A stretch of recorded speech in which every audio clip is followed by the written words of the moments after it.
வாழ்க தமிழ், வாழ்க உலகத்தார்.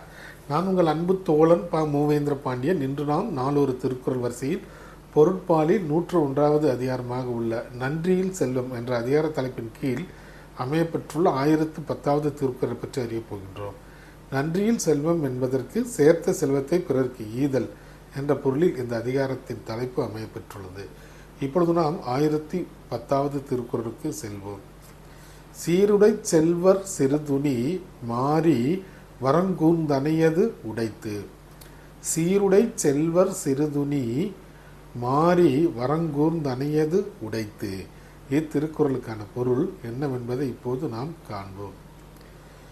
பிறருக்கு ஈந்து புகழடைந்த சான்றோர்கள், அதாவது பெரும் செல்வர்களுக்கு ஏற்படும் சிறு வறுமையானது மழை தரும் மேகம் வறுமையுற்றதற்கு ஒப்பாகும் என்பது இத்திருக்குறளுக்கான பொருளாகும்.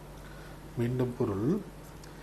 மாறி, அதாவது பிறருக்கு ஈந்து பெரும் புகழை அடைந்த பெரும் செல்வர்களுக்கு ஏற்படும் சிறு வறுமையானது மாறி, அதாவது மழை தரும் மேகம் வறுமையுற்றதற்கு ஒப்பாகும் என்பது இத்திருக்குறளுக்கான பொருளாகும். ஆம் தோழர்களே, நாமும் நாம் சேர்த்த செல்வத்தை நம் தேவைக்கு போக எஞ்சியவற்றை பிறருக்கு ஈந்து புகழடைவோம். நன்றி, வணக்கம்.